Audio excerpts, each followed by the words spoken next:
আপনাকে ভোরবেলা উঠে ভোরের বাতাসের মধ্যে হাঁটাহাঁটি করতে হবে। ভোরের হাওয়া হাঁটার মধ্যে দেওয়া। সারাদিনের বাতাসে অক্সিজেন থাকে 20 থেকে 21%। ভোরের বাতাসে অক্সিজেনের মাত্রা বেশি থাকে, ঘনত্ব বেশি থাকে। কেন? সারা রাত সূর্য থাকে না, আকাশ থেকে ওজোন স্তর নিচের দিকে নেমে আসে। আবার যখন একটু পরে সূর্য উদয় হয়, ওজোন স্তর উপরে উঠে যায়, ফলে আবার বাতাসে অক্সিজেনের পরিমাণ কমতে শুরু করে। আপনি যদি ভোরবেলা ঘুম থেকে উঠতে পারেন, হাঁটাহাঁটি করতে পারেন, আপনার ভিতরে ফ্রেশ এয়ার ঢোকে, আপনাকে রোগ বালাই ধরতে পারবে না। এই ক্রিয়াগুলো খুব সিম্পল। আপনি খালি শুধু প্রকৃতিকে ফলো করুন আর পবিত্র ধর্মগ্রন্থ পাঠ করুন। আল্লাহ তাআলা পবিত্র কোরআনকে আমাকে জীবন বিধান করে পাঠিয়েছে, যেখানে সব নির্দেশনা দেওয়া আছে। শুধু পবিত্র কোরআনকে, হাদিসকে ফলো করুন, সেই সাথে প্রকৃতিকে পর্যবেক্ষণ করুন, ইনশাআল্লাহ সুস্থ হয়ে যাবে।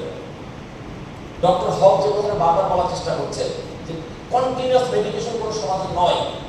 আপনি সব হতেই পারে, সমস্যা ভুল বোঝা মাত্র ভুল শুধরাতে হবে।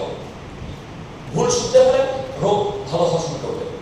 স্যারের একটা কথা আমার খুব ভালো লাগে, বলে আপনার গাড়ির একটা পার্টস নষ্ট হয়ে গেছে, ওই পার্টসটা চেঞ্জ করলে গাড়িটা আবার নতুন হবে। কিন্তু মানব দেহ একটা জীবন্ত পার্টস, এর কোনো একটা অঙ্গ কেটে ফেললে, একটা অঙ্গ ঢুকাইলে এটা জীবন্ত হবে না। আপনাকে ওই দেহটাকে, কোষগুলোকে নতুন করে রিজেনারেট করতে হবে। কোষ রিজেনারেটের জন্য আপনাকে নানা রকম পদ্ধতি আছে, প্রাকৃতিক খাবার আছে। স্যার একজন কেমিস্ট, স্যার একজন পুষ্টিবিদ, স্যার একজন মেডিসিনের উপর পড়াশোনা করা উচ্চ শিক্ষিত মানুষ। আমেরিকার মতো জায়গায় উনি অধ্যাপক, প্রফেসর। উনি আমেরিকাতে বিশাল ওনার কাজ কারবার, কিন্তু দেশকে ভালোবাসেন বলুন। ওনার মতো অনেক বাঙালি আছে, আমেরিকা বিভিন্ন রাজ্যে ছড়িয়ে পড়েছে, সেখানে বড় বড় জায়গা আছে, দেশকে ভুলে গেছে। আমি স্যারের প্রতি কৃতজ্ঞতা জানাই যে স্যার দেশকে বলেন নাই, মাকে বলেন নাই, মাকে বলেন নাই। এই জন্য উনি যখন সময় দেশে ছুটে আসেন। উনি ঢাকায় আমেরিকার ওয়েলবিং সেন্টার করেছেন, ওয়েলনেস সেন্টার করেছেন। সেখানে উনি রোগীদেরকে রেখে রেখে ট্রিটমেন্ট করছেন, সুস্থ করে দিচ্ছেন। স্যারের কথা তো খুব পরিষ্কার, তুমি আমার কাছে আসো, সমস্যার সমাধান করে একবারে সুস্থ হয়ে ফেরত যাও, আর যেন আমার কাছে দ্বিতীয়বার আসা না লাগে। কিন্তু আপনার বর্তমান মেডিকেশন দিকে তাকান। আমি একটা কথা প্রায়ই বলি, যদি একই রোগ নিয়ে কোনো ডাক্তারের কাছে 3 থেকে 4 বারের বেশি যাওয়া লাগে, তাহলে আপনি চিকিৎসা সেবা পাচ্ছেন না, চিকিৎসা ব্যবসায় খপ্পরে পড়েছে। আপনাকে একটা ওষুধ কেন সারা জীবন খেয়ে যেতে হবে?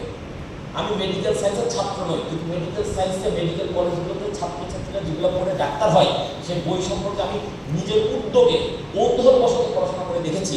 বইয়ের মধ্যে পরিষ্কার উল্লেখ করা আছে ঔষধ ফর ইমার্জেন্সি ম্যানেজমেন্ট, মানে আপনি হঠাৎ করে গুরুতর অসুস্থ হয়ে পড়েছেন, আপনাকে ড্রাগস নিতে হবে। এটা আমিও সমর্থন করছি, কিন্তু সেটা সারা জীবন নয়।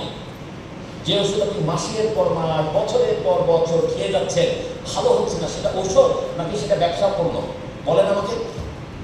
আগেকার আমাদের নানি দাদির একটা পানের বাটা থাকতো, তারা সব করে পান খেতেন। এখনকার প্রত্যেক ঘরে একটা করে ঔষধের বাটা, পুরান আইসক্রিমের বক্স কিনে নিয়ে জোগাড় করে তার মধ্যে ঔষধ। ডাক্তারে ওষুধ থাকে, হাসপাতালে গেলে ওষুধ দেয়, ওষুধের দোকানে ইচ্ছা মতো ওষুধ কেনা যায়। আর এগুলো ওষুধ না, এগুলো ড্রাগস, সিনথেটিক ড্রাগস, কেমিক্যালের তৈরি। ঔষধ যদি কেউ দিয়ে থাকে, যে ডক্টর হক দেন, ন্যাচারাল উপাদান দিয়ে তৈরি করেন, আপনার সামনে বসে আছে। মানুষের দেহে লাগবে। হাদিসে এসছে এরকম, আল্লাহ তাআলা পৃথিবীতে এমন কোনো রোগ পাঠান নাই যার সমাধান রাখেন নাই। সেই সমাধানকে ইয়েতে তৈরি হবে, কি বলে, কেমিক্যালের দোকানে তৈরি হবে না। সেই সমাধান হচ্ছে ন্যাচারাল সমাধান, প্রাকৃতিক উপাদান।